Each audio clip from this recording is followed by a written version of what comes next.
Mes amis, monsieur, faites votre travail. Back.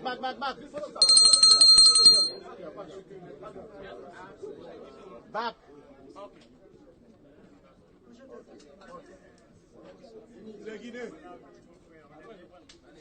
C'est tout, Youssef. Tout est à l'ordre du jour. Vous allez vous mettre debout, monsieur Lafontaine. Vous allez répéter après moi le serment d'usage. Je jure d'observer la Constitution.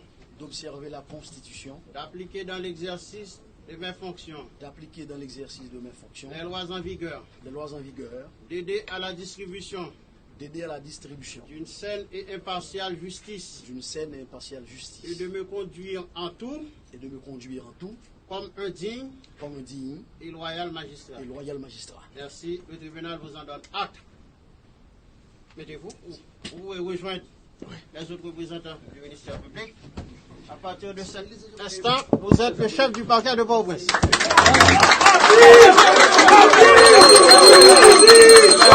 Mettez-vous comme ça. Bon, je ne vais pas prononcer un discours, car il a dit...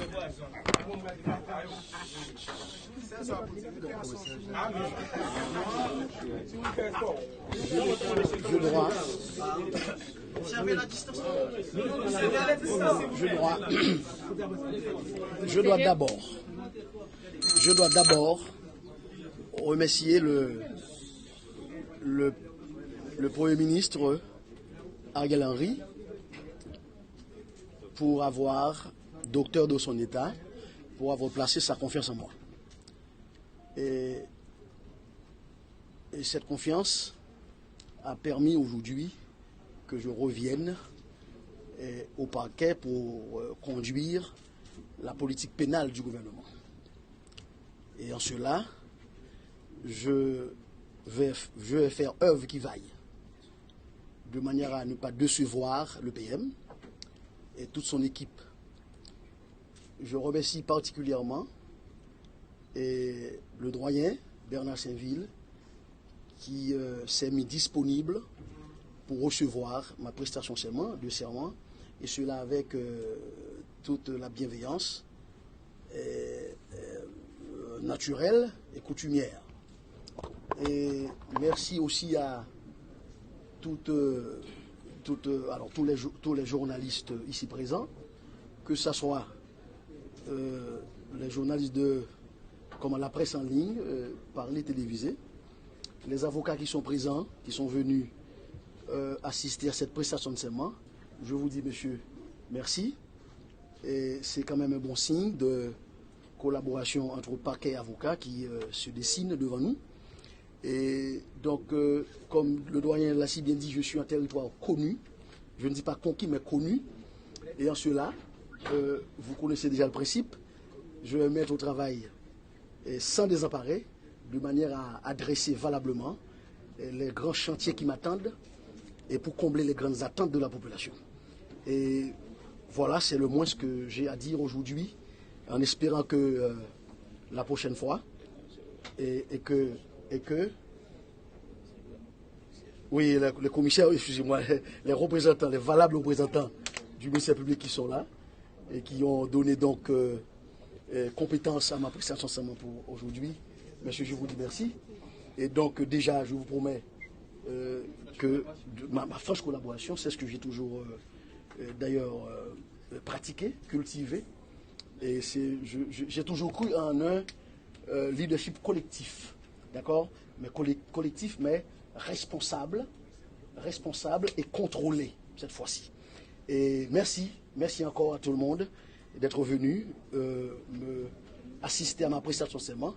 Et déjà, le travail, je vais me mettre au travail de manière à satisfaire toute la population par rapport à ses besoins de justice. Merci encore, merci à tout le monde.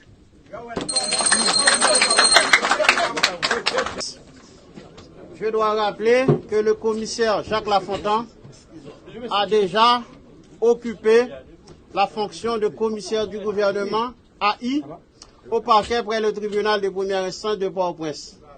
Pour avoir déjà occupé cette fonction, je sais que vous êtes bien imbus des prérogatives qui sont attachées à cette fonction de représentant du ministère public. Je dois d'abord commencer par vous dire bon retour en territoire connu. J'ai pu constater que par correspondance en date du 21 octobre 2021, le Premier ministre Ariel Henry a fait choix de vous comme commissaire du gouvernement près le tribunal de première instance de Port-au-Prince. Suite à cette nomination, le directeur général du ministère de la Justice et de la Sécurité publique, Maître Raymond Jacques-Louis, a demandé au Conseil supérieur du pouvoir judiciaire, qui est, depuis l'adoption de la loi du 13 novembre 2007, l'organe d'administration, de conseil, de délibération et de discipline de la magistrature, et le secrétaire technique du CSPJ, a demandé au doyen du tribunal de première instance de recevoir votre prestation de serment comme commissaire du gouvernement près le tribunal de première instance de Port-au-Prince. Mais je dois vous rappeler que le commissaire du gouvernement est le chef de la poursuite pénale. Et vous le savez déjà que, au terme de l'article 13 du Code d'instruction criminelle, le commissaire du gouvernement jouit de l'opportunité des poursuites en matière pénale. Et il est dit au terme de l'article 1er de ce code, l'action pour l'application des peines n'appartient qu'aux fonctionnaires auxquels elle est confiée par la loi. Lorsque le code d'instruction criminelle parle de fonctionnaires auxquels elle est confiée par la loi, il voit immédiatement les officiers de police judiciaire.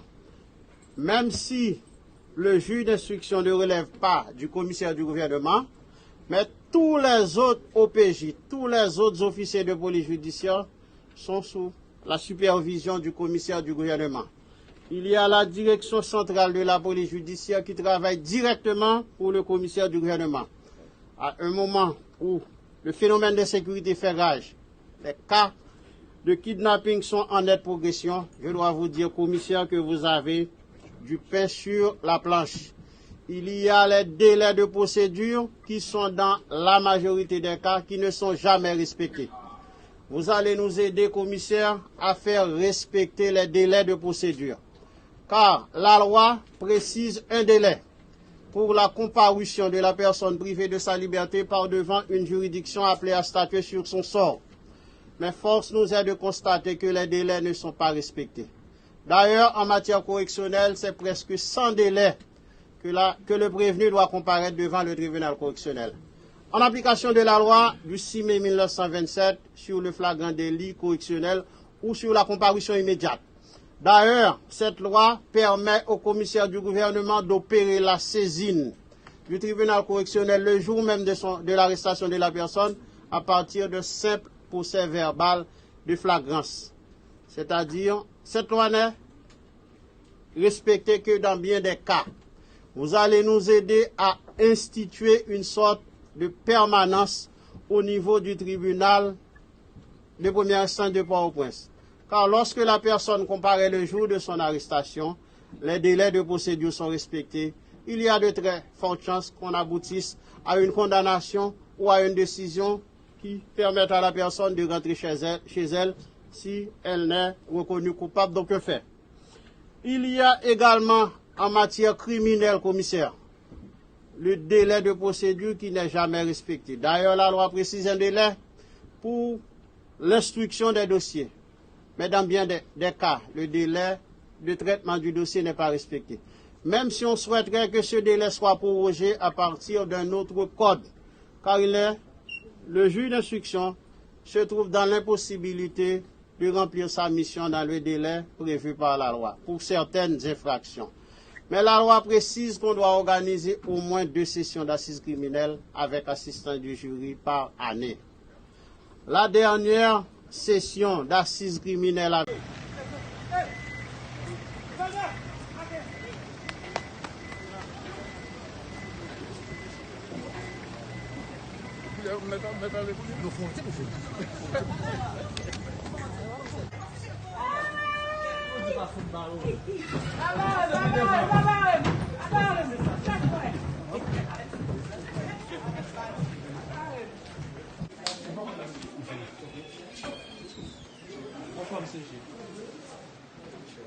15 jours était dans l'administration du parquet de Port-au-Prince et pour continuer à servir l'État.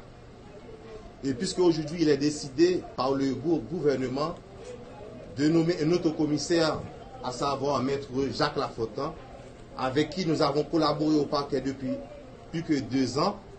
Maintenant, il est retourné à la tête du parquet. Aujourd'hui, nous allons passer la charge au commissaire. Et puisque le ministère est représenté par son DAJ, maintenant je passe la parole au DAJ qui va procéder à l'installation du nouveau commissaire gouvernement. Ok, merci. Merci, Marissa.